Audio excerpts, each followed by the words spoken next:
Hey everyone, welcome to the 317th episode of the Internet of Things podcast. This is your host, Stacey Higginbotham, and your co-host, Kevin Toffel. And we have an excellent show for you today. We're going to be talking about Apple's big product launches, specifically AirTags, and how that might relate to the IoT. We're going to be talking about the EU's new AI law. This is a proposed law, but there's a lot here to, I think, like. We're also going to ponder the creation of the Fitbit Luxe. Who is this for? We also have news on IoT security. Two pieces of news. One is the Fido Alliance has launched something for device security, and the other is the Ioxt Alliance is certifying some apps. We'll talk about what those mean. Samsung, in honor possibly of Earth Day, is expanding their electronics recycling efforts for their phones. And I've got an update on Span that should make some of y'all very happy, especially if they never responded to you. Our guest this week is Phil Skipper, who is head of strategy at Vodafone. He's talking about several things that Vodafone's doing to reduce their carbon footprint and make IoT devices more recyclable. So, yay! I'm excited about all of this. And we'll also hear from our sponsor, Digicert. But first, let's kick it off with a message from another one of our sponsors. This week's sponsor is Qt. That is spelled QT.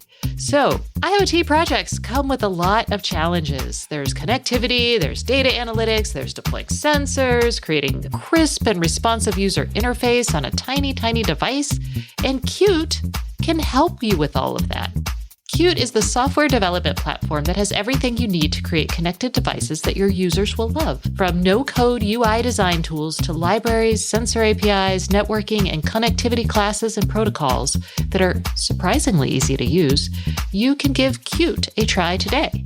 Learn more about Qt at www.qt.io/Stacey on IoT. All right. First, let's start. Before we get to Apple, we have a quick correction.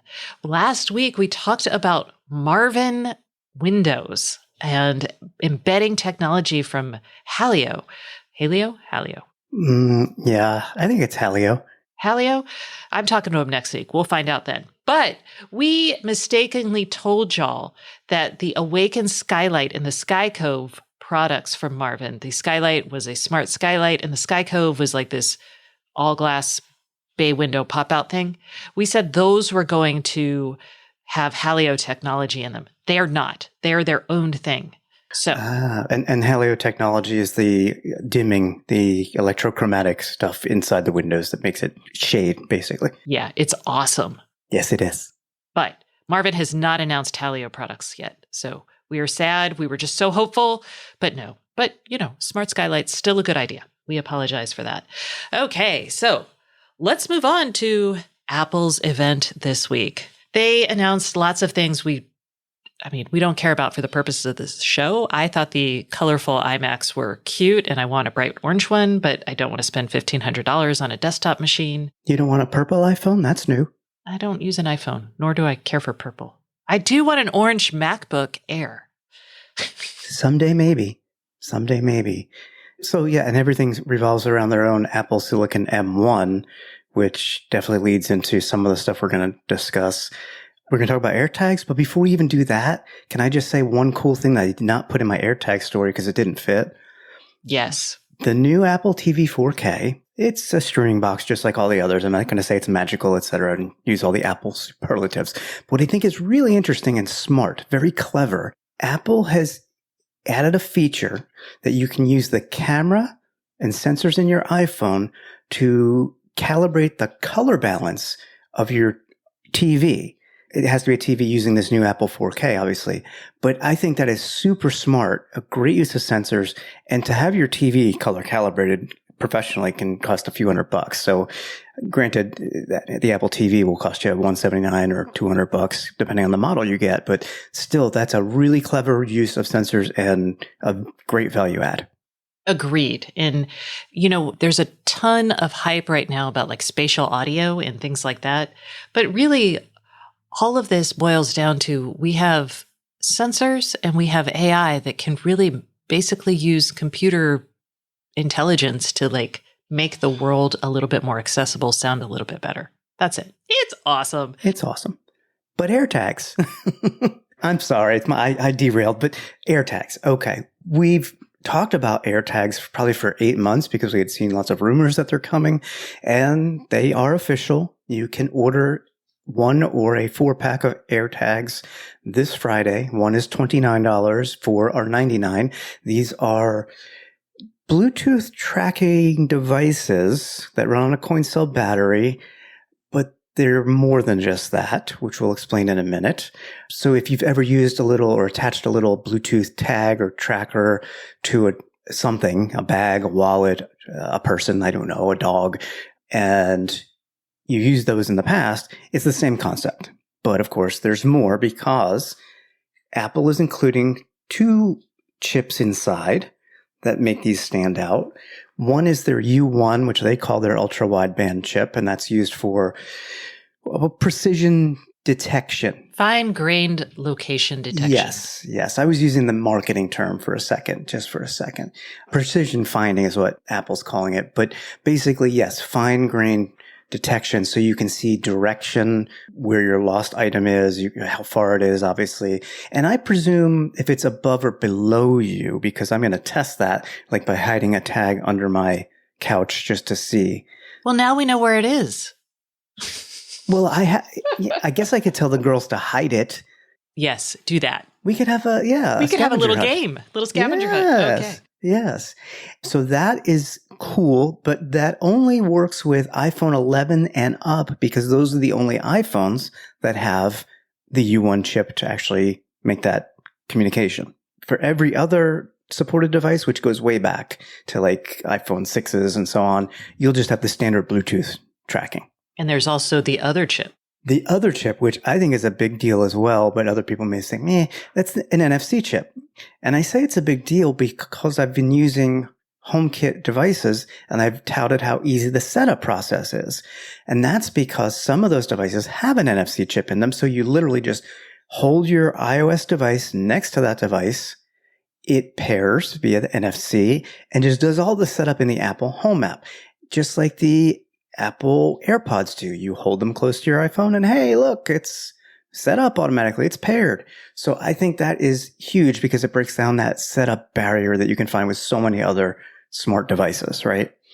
Additionally, that NFC tag can be used by somebody else who finds your lost item. They tap their iPhone to the AirTag when they found, say, my wallet. And if I've enabled it, they'll get a pop-up message telling them how to contact me, which I think is very cool. If you don't want to do that, though, you don't have to. They won't get any information, any personal information to contact me, but Apple's Find My network will say, your item is found and here it is. So I can just go to that area and hope that person is still there or the item is still there. So they're implementing the NFC part rather smartly. Again, value add here. I alluded to the Find My network. Apple's had this forever. And the reason I think this is huge is because it's pre-installed on every iOS and Mac device. And that's very different than Tile. Did you use Tile when they came out? I did. And the thing I was so excited about when Tile launched, in like 2014, maybe 2013. It was a long time ago. When Tile launched, I was so excited because they were using Bluetooth. And if you got enough people to download the app, it was basically creating an ad hoc location network where Correct. You could tell, as long as somebody had the Tile app running on their phone, if the Tile device came in contact with that phone, it would ping and be like, here I am. And then you would have a sense of where your thing was. So when I got it, my dog is an escape artist. So I stuck a Tile on her collar and then I asked all my neighbors to download the app. Good luck with that. No, actually, a couple of them did. They're nice. That was back when I knew my neighbors before the pandemic and moving. So yeah, they did. And it was helpful because I could see it wasn't as helpful as I wanted it to be because it wasn't as exact. It's not fine-grained or precision tracking, but it was still pretty good. I still have Tiles. You know what? Kudos to Tile for kicking off and others in this space for kicking off this Bluetooth tracking device and networks crowdsourcing years ago. Apple has basically Sherlocked them all with this, at least on the iOS side. That does nothing for Android users, of course. We can talk about an Android option in a second. But you hit the nail on the head. You had to go and ask people to install this app. And Apple removes that barrier because I can't think, if I asked 100 people, if you use the Find My network, I'm going to say 99 out of 100 do. Yes. So yes, this is an automatic location network. It's like GPS everywhere. I mean, maybe you'd have a harder time in a place like India in China, where iPhones are not as prevalent, but in the US, you're going to be fine.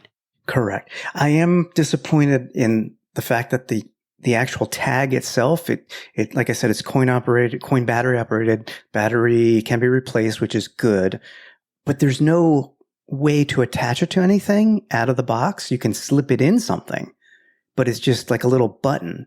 This is Apple all over. This just drives me bonkers. It's this tiny little thing. They couldn't attach like a freaking keychain loop to it. I mean, Come on. So now there's a huge accessory market.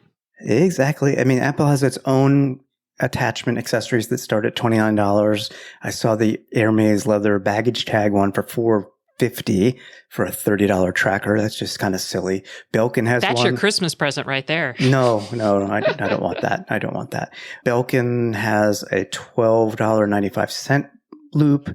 I said on Twitter facetiously, although I'm sort of serious, I'm just going to 3D print my own little attachment. And then sure enough, I'm seeing people sharing ideas and designs for those. So there's going to be options. There's some Amazon third-party knockoffs in 3-pack for $10 available already.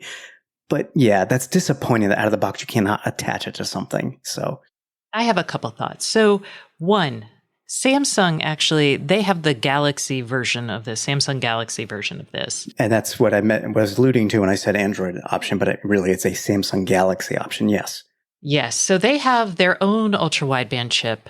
They actually announced this, I think like 2 weeks ago, the ability to use AR to find things. Because it has ultra-wideband in it. Mm-hmm. Exactly. So it has a similar thing. And this drives me absolutely bonkers because now we have basically two very similar technologies, slightly different standards at the radio level. And what that means is you can't actually get as much utility to me as you could. It's the same mistake we made in the smart home. So you've got these siloed device ecosystems tied to your smartphone. But if I'm a company like Bose or even someone like Warby Parker, think about the ability to put a UWB or Bluetooth radio inside a pair of glasses. And then your phone always knows where your glasses are, right? Sure. But you don't want to make an Apple SKU and a Galaxy SKU. Agreed. I mean, that's stupid.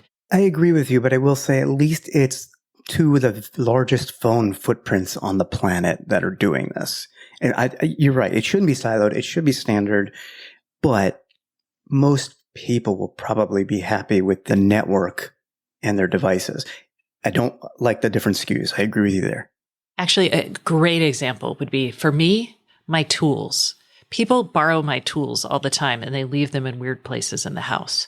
I would love to have, my screwdrivers, my drill, all of that to have some sort of tracker in it for my house, right? These aren't like people borrowing things. But I think I bought my last tools, 20 years ago. I can't swap out my, if I swap out phones, I mean, granted, the radios are not going to last that long. That's fine. But I look at some of this stuff and I'm like, we have a world of possibility open to us. And we're just so busy building these stupid silos. I mean, there's plenty of money to be made. Right. Let's build it one time for everybody instead of building it multiple times. Yeah. Anyway. Okay. So that's me being all like cranky about it. Maybe if they could embed this in tape, then I could just tape it onto my things. Maybe I could get a package of like tracking tape. That's the goal. All right. Come on, semiconductor manufacturers, get on it. Good luck with that. Good luck with that. Obviously, you're not going to try these, but I will. So I'll be ordering them and I will report back. Exactly. After your scavenger hunt. So there is one really unhappy party in this, and that is Tile. We mentioned this, but they are actually testifying before Congress this week, and they have complained in the past to Congress about Apple being anti-competitive, and they are going to do it again. And now they're going to be like, see, AirTags, they're going to cut us out using it won't let us have access to the Apple's U1 chip, so we can't make our devices work with them. Apple has said that they're going to release a draft spec for chipset manufacturers, so other people will be able to make this, but that hasn't happened yet. They did open up certification for device makers and app makers to use the Find My network, so they're starting to open it up, but yes. Tile has a legitimate beef here, yes. Especially because remember when Apple said they would open up FaceTime? That never happened, and it's never going to. Yeah. And recently, they've alluded to not doing it because it would hurt their phone business because people would just buy Androids instead of iPhones, which we all knew 10 years ago. Yeah. Thanks, Apple. Okay, so that's the sad news on Tile. I don't know the answer to fix that. You can feel free to call us if you have an idea. All right, let's talk about legislation. Speaking of Congress, let us move to the EU, which is Europe's governing body, the EU's governing body. They're doing more than we are here, so I don't mind talking about them. Hot on the heels of GDPR, the EU has started to look at legislation for AI systems. They this week released the final draft of their proposal, which includes, actually, I think this is a really good piece of legislation. Basically, what it does is it says, hey, AI is, we have seen documented issues with using AI to make various determinations about people, about who gets what, who gets access to things. So basically what the EU is trying to do is creating classes of risk based on the goals and outcomes of the AI or whatever algorithm you're trying to do. So in the unacceptable risk, which is those are just going to be banned, is things, AI applications that want to manipulate human behavior to, they say, circumvent users' free will. But basically their examples are toys that use voice assistants to encourage dangerous behaviors in children, which I don't think Fisher-Price is looking to do that, but good. No. But it also includes things that systems that allow social scoring by governments, which is a direct jab at what China is doing. Because if you read about China's social scoring, it is highly coercive and very scary. The New Yorker actually has a really good story from like 2 weeks ago about the Uyghurs and China's use of that system. Yeah, we've touched upon that several times over the past year or two. What's interesting to me is the wording of this. They're going to ban AI systems or applications that manipulate human behavior to circumvent users' free will. And I immediately think of certain social networks. Ooh. I'm not naming names. Yeah. I could, but I think everybody knows. Those people do still have free will. Minors don't have free will because they're young and stupid. Well, manipulate human behavior to circumvent free will. It doesn't say take away your free will. Well, okay. Well, we'll see. Yeah, but we'll see. So those will be banned, anything that's in the unacceptable. But then they have the high risk level as well. So high risk is really where people are getting their panties all in a bunch. So high risk includes things like biometrics, like facial recognition, DNA scanning, iris scanning. And it also includes things like transportation that could put life and health of citizens at risk. It also things that determine your access to like professional courses or education, robot assisted surgeries, things like loan policies, bail programs. They have a whole section on migration and asylum and border control management. So this is basically, and you could say, hey, this is really far fetched, but this is actually being used today. So correct. But they're going to allow these. However, they have strict obligations. That's the difference between the two risk levels. Yes. And I love this. I love it. They're basically saying, if you're going to do one of these applications that are high risk, you need to audit it to see what the outcome's going to look like. And you need to ensure that the data coming in is good and be able to show your work on that. And then show your work on the entire development of the algorithm. And then there's oversight as it goes into practice. And those are all good. I see something missing here, and it's probably out of the scope of what they're thinking of doing here. But there's nothing here about limiting the sale of what they've learned from these systems, the sale of the data. Oh, well, that's going to be under GDPR probably. Okay. That would be my hunch, but maybe I'm wrong. And that would be where it fits anyway. So, okay. I have already this morning gotten a bunch of panicked emails from various organizations, that are, they're various organizations for AI. And they're like, this will kill innovation. And I'm like, no, it won't, because you can still in your sandbox innovate to your heart's content. What you need to do is have a good machine learning. They call it ML ops. It's basically DevOps, but for machine learning. It's basically where you track exactly how you've built your algorithm, the data that goes into it, and it's replicable. And you should be doing this anyway in case your head data scientist falls off a cliff, right?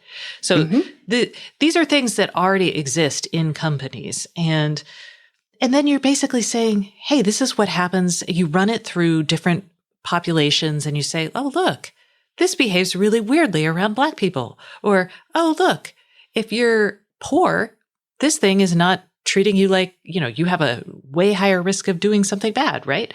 This is not hard. This is not bad for innovation. This is basically saying you are building something that will affect someone's life. And there is responsibility associated with that. And that's responsibility the tech industry hasn't had to really consider. And now it's time they need to. Removing bias from AI is very challenging when it's persistent in humanity. That's the challenge I see. Yeah, it is. But I don't think it's wrong to say, let's look at this and see what happens. I mean, you can't just willy-nilly deploy these things. I mean, we would not willy-nilly put a new drug on the market. And AI is kind of becoming like that for people. Anyway. Okay, so that's the EU's proposal. I like it. We're never going to get anything like that here. The FTC did say that they were going to be looking, that's the US. In the US, it's the Federal Trade Commission is going to be looking at bias in AI. But I really kind of wish they would do something a little bit more comprehensive like this. Okay. We're a little slow in that regard, I think. We are horribly slow. But let us move along to something less dramatic. Oh, let's move along to a puzzle. The Fitbit Luxe. Kevin. The Fitbit Luxe, yes.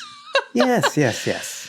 You like smart jewelry, so I'm surprised a little bit that you don't like this, because this is basically an updated Fitbit that is more fashion forward. I mean, it comes in like soft gold stainless steel or graphite stainless steel. Well, hold up. We got to tell people. All right, the Fitbit, it's a new fitness tracker. It's the Fitbit Luxe. Like Kevin said, it looks like jewelry. It's going to be available for pre-order at $149.95. Starts at $149. Yes. The one with the very nice soft gold link, which looks very jewelry-like, is $199. Yes, that's fancier. You're not liking it. Well, to be clear, y'all, I have had a Fitbit since 2011. I used to have the one with the little flower that clipped into my bra strap. Okay. I remember the flower. I love that thing. And I have a Charge 3 that I wear every day. And I'm in the mood for an upgrade. So why not this? Well, it doesn't have all of the features. So it's not like the Charge 4 or the Versa or whatever that doesn't require your phone. So like you need GPS, it needs to be paired to your phone. I currently have the 3, so I'm not really worried about that. It's going to have some of the features of the 4 that matter to me, like the variable heart rate tracking and things like that. But I don't know. It doesn't feel like I need this, because I already have a fancier strap for my Fitbit and I have the rose gold Charge 3. So when I look at it, I'm like, this is already like jewelry. Well, in that case, I mean, all right, so I can see why you would not upgrade. Somebody who doesn't like the look of their Fitbit, but likes the functionality of something in this price range. But it still looks like a tracker. It doesn't look like jewelry to me. Really? Yeah. I mean, sure, it's got a display on it, and it's AMOLED, and it's got the oxygen saturation. Well, that'll come monitor, out a little bit later, but yeah. It's still, to me, it looks like a slightly more rounded and I guess a thinner Charge 3. And that's fair. I mean, we've had fancy straps for the Fitbit forever. Like Tory Burch used to make some straps that were just super cute, and like I could get metal link straps if I wanted them, that looked more watchy. So I see Fitbit, aka Google, since Google now owns them, saying, why should we give those profits to the third-party accessory manufacturers when we can just make something nice on our own and reap all of it? I guess so. I mean, Hey, Mother's Day is coming. If your mom is upgrading her Fitbit, maybe this would be nice if she likes that. Yeah. I mean, there's some subjectiveness here with the look. I'll grant you that. Yeah. I did notice that this, I think, may be the first since they've come out with Fitbits after the Google purchase. It has Google's new Fast Pair feature for your Android phones. So it eases the setup process, which is very nice. I'm still waiting to see what Google's going to do with Fitbit. That's why I'm looking for that kind of stuff. That's true. And yes, this is the first device that will have that because it's the first new one. So, yay. All right. Okay. So no Lux for Stacy. Got it. You know what? Maybe I'll return it. I pre-ordered it for you. Thanks, Kevin. I mean, this one's fine still. I also don't upgrade. I mean, I'm not going to update to the latest Fitbit. I mean, that's ridiculous. If you're not getting any new features, I don't see the point if the current one works. I would get one new feature that is kind of important. Actually, I would get a couple new features, but the heart rate variability would be most interesting. And then also the oxygen tracking, although I don't really care about that. It was a big deal for COVID people because, okay. I'm sticking with my Apple Watch. Yeah, I knew that. Okay. Yeah. Speaking of Apple's closed ecosystem, no, let's not talk about that anymore. Let's talk about dogs. Fido. So the Fido Alliance, you may or may not remember them. They still exist. They did browser security. They're an authentication standard. And they've been on the web for like a decade or more. I mean, a really long time. And the YubiKeys too, right? And the YubiKeys, yeah. So this is basically access to your devices in a secure way with passwords. That's it. So that's what they do. But they looked at the IoT, specifically enterprise and industrial IoT, were like, God, this is a nightmare from a provisioning standpoint. So they... You think? We were just talking about that for the smart home. Imagine that times a million other devices in a much more vulnerable and higher risk environment. So they announced something called the Fido Device Onboard Protocol. This is a nested acronym, y'all. It's FDO protocol. And this is going to be a standard for the IoT. It's a provisioning standard. What it will do is you will load keys onto a device when it is manufactured. And that key will be your ownership voucher. And when it comes into your factory, when that device arrives at your factory, someone will plug it in. That key will be, before manufacturing, it is also registered to your preferred device cloud. I should have said that. And then it's put in a box. The box goes to your factory. It gets to your factory. Someone plugs it in. And when it hops up on the network, it will go check in with the cloud. It'll be like, here's my key. And it'll be like, oh, yeah, that's you. And then it is authenticated and bound to your factory, basically, wherever that is. And then data starts going back and forth. That is all this is. It doesn't do anything after that. Basically, it's like the device that you plug into your network will be attested as the device coming from the manufacturer, and it will get on your network easily. That is what this does. But it's actually a big deal because it is still such a pain to get a device onto a network. There's so many companies, there's so many devices, it's very fragmented. So this is good. And the Fido Alliance is legit. Yep. That's what this is.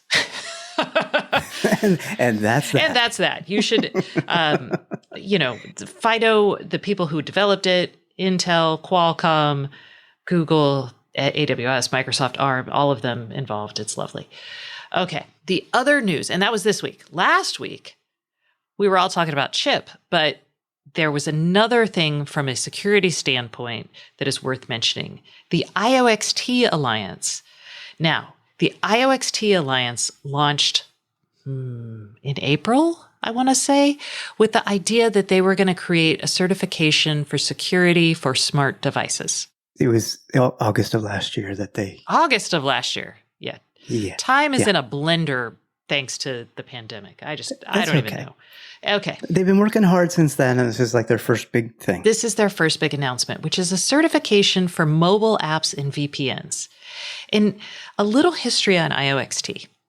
Ioxt came out of the same meeting that Chip came out of way back in October of 2019. Everybody went down to Austin for the Zigbee Alliance meeting. And at that meeting, Chip came out of one aspect of it, which was like a standard for the smart home. And Ioxt came out as a security for the smart home. Now, along the way, things have morphed clearly. So I talked to Brad Rees over at Ioxt, and I was like, I thought y'all were doing smart home security. He's like, yeah, well, that was kind of covered. And so what we're doing is really around applications, because what this is about is applications, because no one really thinks about that when they're talking about like IoT security. So they certified some VPNs, they certified 2 controller apps for IoT devices, and it looks at things like, hey, who has access to this data? How long do you keep API connections open? There's a lot of stuff there. The interesting thing to know about Ioxt certification is they have a couple different paths. One is a formal certification path where you submit your devices or you submit your app and they will run through the process. The other for smaller companies is you can self-certify, which means you get a checklist, you run down the checklist and you're like, yeah, I'm good on all that. And then what happens is if you self-certify, well, even if you don't self-certify, there's a bug bounty program. And so people can try to hack your stuff. And if they can, they tell Ioxt. Ioxt pays the money. And then Ioxt comes to you and is like, hey, you know what? You self-certified, but you've got a vulnerability right here. Fix it or lose your certification. Right. There's one other certified application that people may be familiar with today. If you use the Comcast Xfinity Authenticator app, which is a 2-factor app, mobile app for security purposes, they've actually certified that as well. So I don't know how many people use the Comcast Xfinity Authenticator app as opposed to Authy, Google's, Microsoft's, etc., but it's certified. Ta-da! And you have to get recertified every year. So this is nice. Ongoing.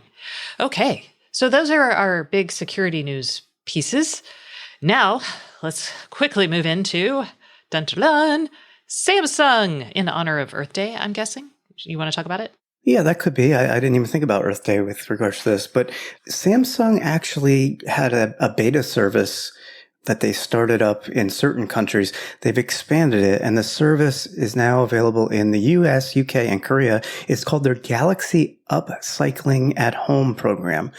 And basically, they'll take back your older Galaxy smartphones, and they will turn them into IoT devices with a software update, which I think is really, really cool for the environment. Yes, I agree. Samsung, keep it up. More of this, please, in the industry. Yes, everyone. All right. So final bit of news and a little update. Span. I had Arch Rao, the CEO of Span, on the podcast in January of this year. And for those, a quick refresher, Span is a new control panel for your electrical control panel for your home. And it's designed to attach to batteries or solar panels or something and help prioritize what needs power, both in terms of if the power goes out, but also if you just don't have enough power to your home, because that's going to become increasingly a problem as we electrify our cars and everything else. Okay, so I was really excited about this. It sounds like y'all were too, because I got a bunch of emails from people saying, hey, we tried to get in touch with Span and order stuff, and we never heard back, and we were sad. So I reached out to Span, and I was like, hey, people were really unhappy. And they didn't get a follow-up. So Arch actually sent me an email and he said, y'all, we messed up. We want to make up for it. The team should have been reaching out to everyone who placed a reservation and hadn't heard from them in over 2 weeks. They're getting a discount on the install and prioritize setting up consultations with them. So if you still are having issues, please let me know and I can help you find the right person to talk to. So I wanted to let everybody, because I was really sad because I don't want to put people on the show if they're not like legit. And this company actually did seem legit. So they're trying to make it up for you. They also, just so you know, just signed a deal with Green Mountain Power in Vermont. And Green Mountain Power is going to offer 100 eligible customers a free installation of a Span smart panel so they can kind of test out this technology. So that's pretty awesome. So if you're in Vermont and you were interested, just call right now. And Span, if you want to do it in Pennsylvania, just let me know. Yeah, or Seattle. I'm here. I lose power all the time. We're here for you. Okay. So there's that. And well, now it feels like it's time for the Internet of Things podcast hotline. Dun, dun, dun, dun, dun. We have music this week. Today we do. This week's hotline is brought to you by Very. Very is a fully distributed IoT engineering firm helping you get your biggest projects fully operational on time and on budget. You can discover what Very's multidisciplinary teams can do for you at www.verypossible.com. Just as a reminder, if you call us with a question, you will also be entered to win the smart speaker of your choice. And let's see, we're in April right now, so call us before the end of the month and you can win. We can be reached at 512-623-7424. All right, let's hear from this week's caller. This is Dennis with a question about Thread. Let's hear it. Stacey, my question is about Thread. I'm trying to sort out a few things here. I've been listening to your podcasts as well as others and reading about it. And I'm trying to figure out how my current Wi-Fi-enabled smart home devices, I've got a bunch of them on Google Home System with a Google Nest Hub, how they're going to interact, if they will in any way. And will I have any kind of apps available that will control everything in one app, or will I have to have multiple apps? And also, will I be able to connect with my Thread devices remotely to make any changes remotely if I'm not home? Thank you, and I'm looking forward to learning more about Thread. I suspect we're going to have lots of questions about Thread, even though we talk about it quite often, only because it is new. These are valid questions from Dennis, and he has many concerns, but I don't think he should be worried at all. What do you think? I think Thread is amazing. Dennis, you should not be worried, but we'll tell you why. These are really good concerns. First off, your Thread devices, they will talk to each other on a Thread network, and there's always going to be what they call the Thread border router. And that, at least one, yes. At least one. So every Thread network will have a Thread border router, and that will have both Thread and Wi-Fi. So the border router lets the Thread devices talk to the border router and then get out to Wi-Fi, which means you will be able to remotely check things. If you just have Thread sensors in your home without the border router device, it will not connect to your Wi-Fi network. You're right there. So you do need that one device. But everybody who's making Thread products is building that product into their product line. So like Eve, for example, has some of their devices that are plugged in, they connect as border routers. Your HomePod Mini will act as a border router.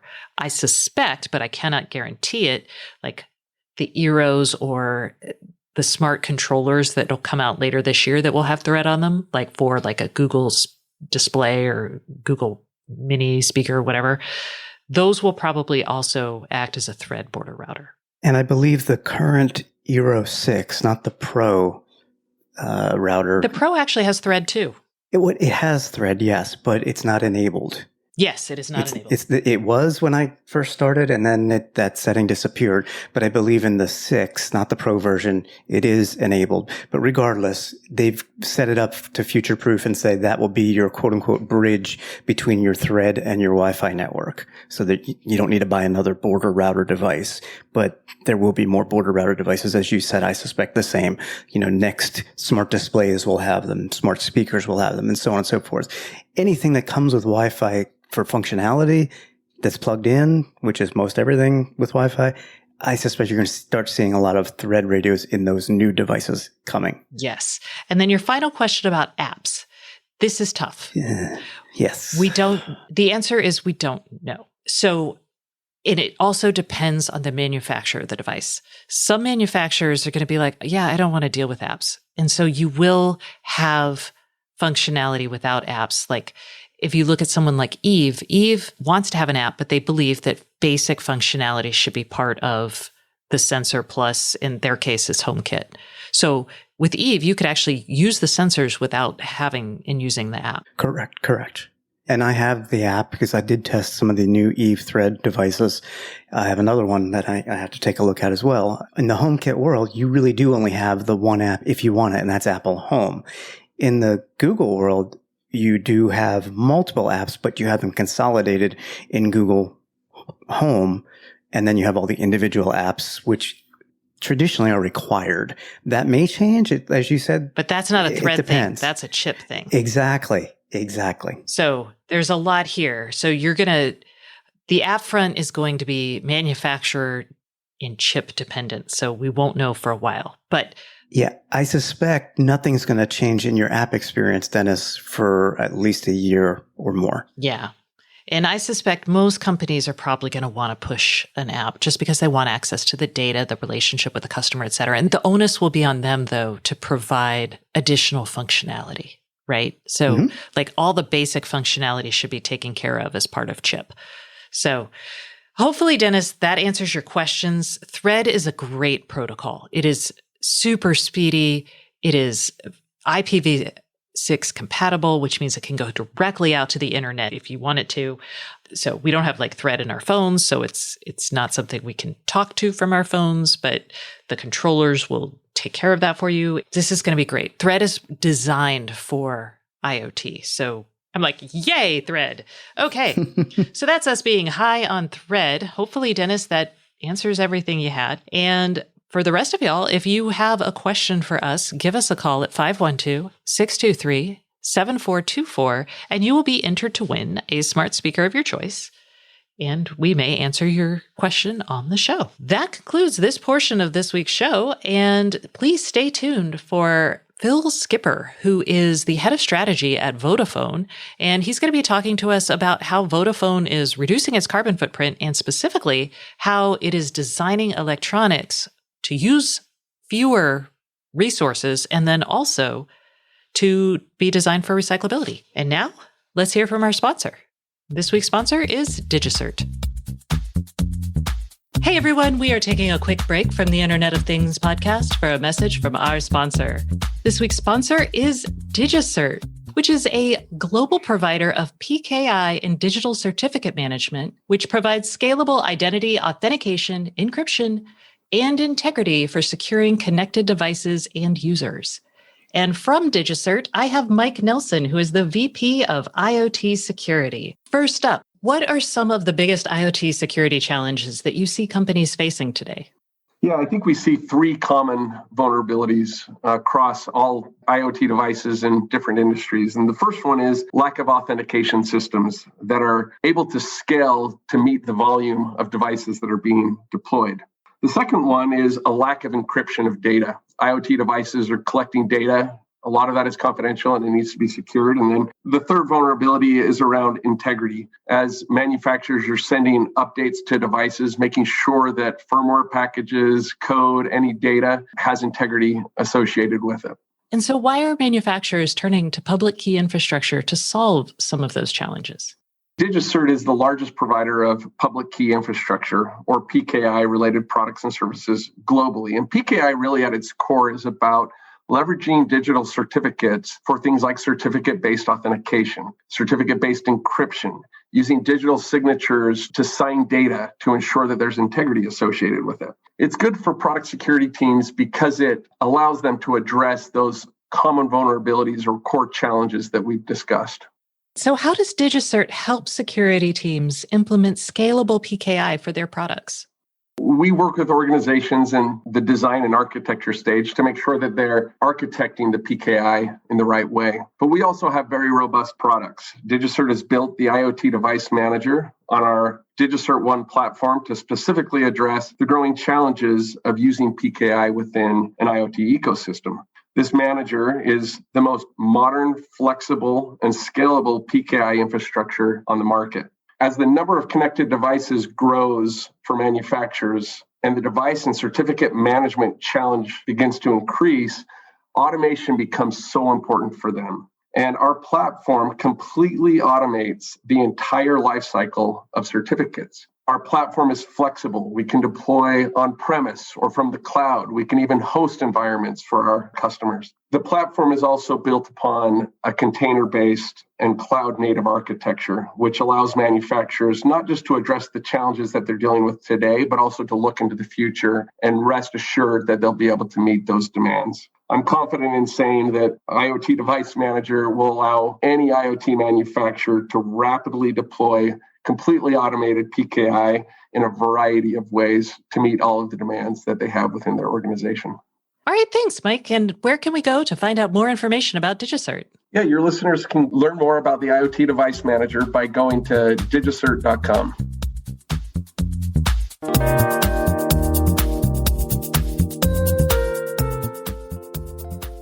Hey everyone, welcome back to the Internet of Things podcast. This is your host, Stacey Higginbotham, and my guest this week is Phil Skipper, who is head of strategy for the IoT division of Vodafone Business. Hello, Phil. How are you today?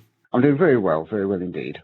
Excellent. Okay, so I'm excited about this because we are going to be talking about something I'm super passionate about, which is e-waste. And I think it's just going to get worse. So let's get this started with Vodafone's stance on, I don't want to just limit it to e-waste. Let's talk about just the environment in general? For us in Vodafone, we believe there's really urgent action that needs to be taken to address this climate emergency. And we're looking at ways where we can achieve that whilst also not impacting the business success, because people need to use products, they need to sell and buy products. But I think it becomes an issue about responsibility. How do you actually run the economy, but run it in a far greater way? So we've really set our stall out around halving our environmental impact by 2025 and being net zero in terms of our carbon emissions by 2040. And a big part of that, as you rightly say, is not only efficiency, but it's also eliminating waste out of the system. And that waste for us, it is important to measure wastage in things like energy consumption as it is the traditional physical waste like products that come to the end of life. So from Vodafone's perspective, a really important topic for us, and it's really driven top down from the organization, from the CEO right the way through to our operating lines, from a purpose at the very top right the way through to product design, where we're designing our products increasingly to be more and more environmentally sustainable and having much lower impact on the environment itself.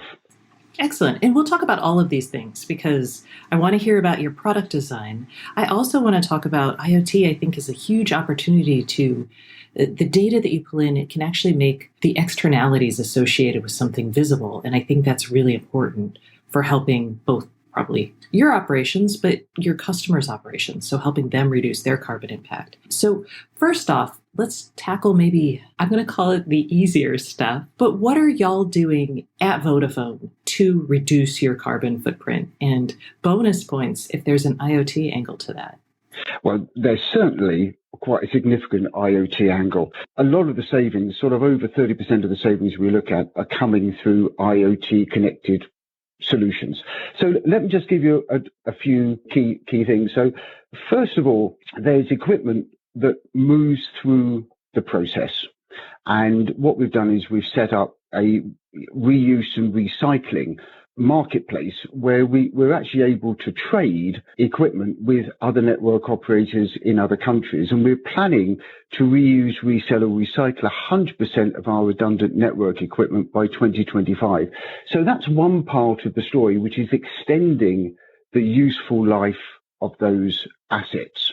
And I think that's an important thing because there's carbon captured in those assets. So the longer you use it, the more efficient it becomes. Then, of course, we're looking at new products. And a really good example there is something like Fairphone, which is a partner of ours, who actually build phones which are engineered in a much more sustainable way along that entire chain from where materials are mined and manufactured through to how the device is supported in life. It's a lot easier to replace devices, right the way through to how devices are then recycled at the end of life. And we've made some quite big changes there. Simple things which have high impact, like reducing the size of the SIMs that we issue. That's roughly halved the plastic that gets used. And that means that there's half the plastic which is going into the recycling process at the end of the day.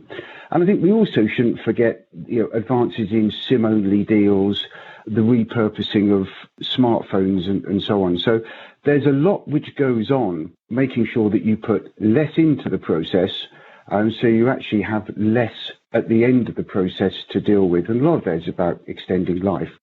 In IoT, we deal with the middle part of the ecosystem. So you have a build part of the ecosystem, which is where you design for sustainability. You have an end ecosystem, which is really about how do you recycle at the end of life. But then, of course, you've got this big bit in the middle, which is what are the operational benefits you can achieve when that product is actually being used in the field. And a lot of that for us is about the reduction of energy. A lot of that is about being able to drive out wastage for the process. And that's really where IoT comes in, because IoT has a very, very strong use case, which is really about remote monitoring and control services. if you look at what that is actually about, it's about driving out waste, be that energy consumption, be that wasted miles on the road. So for us, when we did our last survey, 84% of the customers that were interviewed actually said IoT is key to their sustainability plans. And we fully agree. And if I give you just a simple example, just for our fleet management services, the target there is a saving of just under 5 million tons of carbon equivalent and a 31% fuel saving. So the vast majority of the savings that we generate are enabled in this run phase through IoT.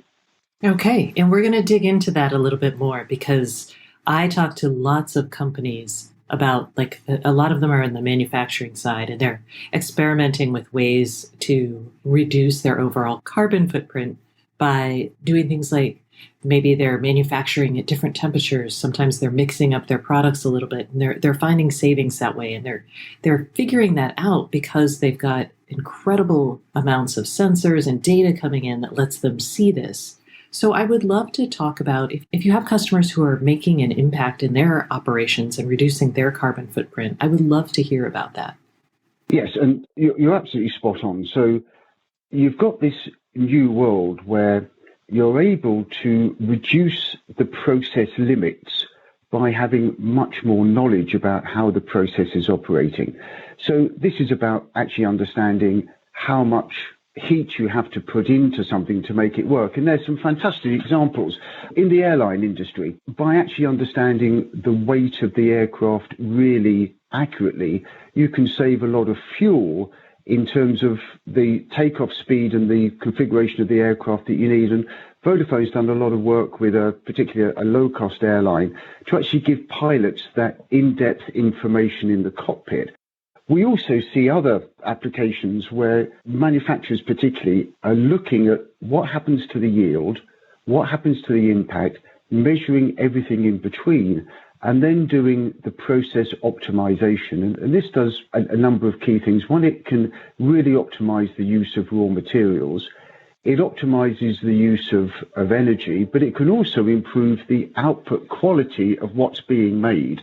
So I think this combination of being able to get more granular data in real time, having the data to better plan the processes, and then being able to change it on the fly is a really important triad of things that you can do, which mean that you can use raw materials much more efficiently, but also it doesn't impact the quality of the product that comes out at the other end.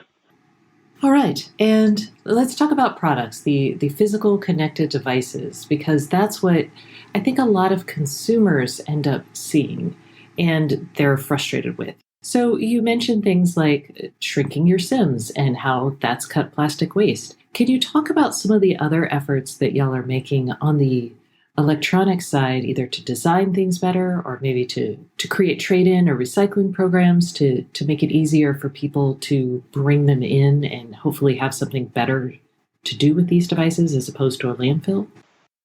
Yes, I think it's important to look at this from two angles. So there's one, the consumer electronics angle, and the second one is around the IoT angle. So in consumer electronics, there's a lot of well-defined processes that are already there. So in all of our markets, we actually have a process to collect phones, repurpose them, take them in, put them into the right place in the recycling process and so on. So I think the consumer electronics area has a number of processes already in place to capture product, particularly at the end of life. I think if you imagine these sort of three ecosystems again, which is sort of the build ecosystem, the run ecosystem, the recycle ecosystem at the end, I think consumer electronics are very good in terms of the run and the recycle. I think what has to happen there is really to look at what goes into those products in the build stage. And I think that's where we do get interesting companies like Fairphone, who are looking at the build process as well as the run and the recycle. So I think that's interesting. In IoT, it's a little bit different because many of our devices stay in the market for a long, long time. So if you look at connected cars, they're typically in the market for 10 years. Cars are actually very recyclable. If you look at other devices like smart meters, they may be in the field for 15 or 20 years. So the savings that you build in run have a really positive effect in terms of reducing energy, better managing buildings and so on. And the secret there is to make sure that these products at end of life can either be repurposed or actually reused by others, or interesting enough, can be actually decomposed into their component parts. Now, as a mobile operator, we typically work with many, many different partners who build that hardware. And what we do is we like to select products which have a really good sustainable profile. And I think that's really good for us. And one of the things we're doing is we're actually taking the SIM out completely. So the next technology around iSIM, our component, which is the SIM card itself, is actually included in the electronic design of the microcontroller, and that takes out even more components. Is the iSIM the same thing as the eSIM? No, it's a little bit different. So the eSIM is typically, if you call it an EUICC SIM, is a SIM that you can change over the air, but it still has a physical footprint. The iSIM is where the SIM card is actually resident on somebody else's silicon. So it's typically built into the microprocessor. And of course, with iSIM, that then takes the connectivity to the very start. So you can then start to design products more efficiently. You can actually make sure that they can run more efficiently. So you get those lifetime benefits in terms of things like reduced energy consumption. And then at the very end of the cycle, in the renewal part of the ecosystem, you can actually repurpose those devices, or you can actually replace the battery, or you can upgrade them and use them a second time. And interestingly enough, a lot of the trackers that we see are now coming with a service where they're returned back, they're then recharged and reissued. So I think even in IoT, we're seeing the circular economy become very well established to make sure that the product lifetime is extended as much as it can, and then products are designed to be more effectively recycled at the end of life. I'm very curious how you help incentivize consumers, companies to actually send these things in for recycling, because I know that other companies have had these programs, and what happens is people still just throw them in the trash. And I think there's a couple of ways of solving that problem. So we've seen this in a number of interesting areas, and a good one is pallets. So there are some quite advanced pallets for moving equipment, and typically they get moved from the supplier to the customer, and then the pallet doesn't actually come back. Once you've got asset tracking, you've then got the ability to not only ask for the pallet back, but tell the customer where it is. And I think this is where it's just almost a matter of connection. And we're seeing that in many industries, this is really the movement from a leased model where somebody actually has the product and it sits on their site, to something which is actually constantly moving back between buyer and seller. And asset tracking is one of the key elements for that. So not only does it give you better visibility over the assets that you have, but it also gives you the ability to ask for them back in a much more efficient way. So you can tell customers they've got 20 of your pallets, they're located on these sites, they need to be returned, because in effect there's a deposit in the same way that you have deposit for bottles, that they can get back by returning you the pallets. So the name of the game here is to actually start being a lot more proactive over the assets that you own, and being able to make it as simple as possible for customers to return them. And these models are not necessarily new. We've had it on bottles of pop and returnable plastic bottles. And I think using those same sorts of techniques that people are very familiar with for these types of devices also works. And asset tracking is a really good example of where we've seen quite a few of our customers having a return to base, refit, reissue. So they actually provide tracking as a service rather than tracking as a piece of hardware. And I like your emphasis on the fact that being able to already track it allows you to be even more proactive than just, incentivizing someone. You can actually nag them to bring their empties in. So are iSIMs being used today? one of the great benefits of using iSIM technology is you can really shrink the form factor of the device. So what we're talking about here is a chip which is sort of half an inch square, which you can put on a variety of different substrates. And that single chip holds everything you need to make a communicating device. And interestingly, we've used that chip with the connectivity built in for a range of different things. Some of them are tracking devices. Some of them look like labels. Other things can go into white goods, so you can get messaging to those types of devices. But what it means is you can make a device which is highly functional, will give you the position, the quality, the condition, the temperature of the device in a very, very small form factor.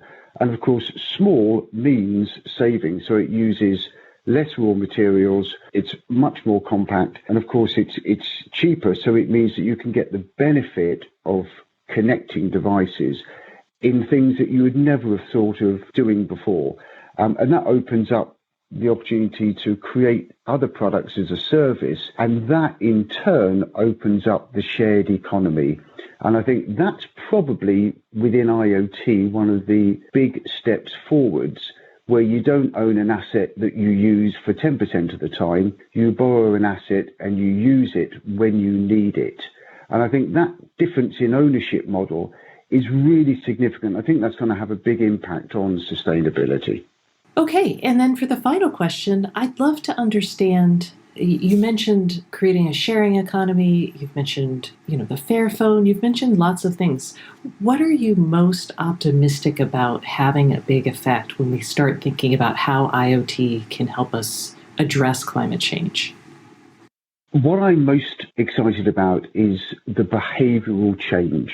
What you have to do is to get people to pull through more sustainable solutions in order for people to manufacture them.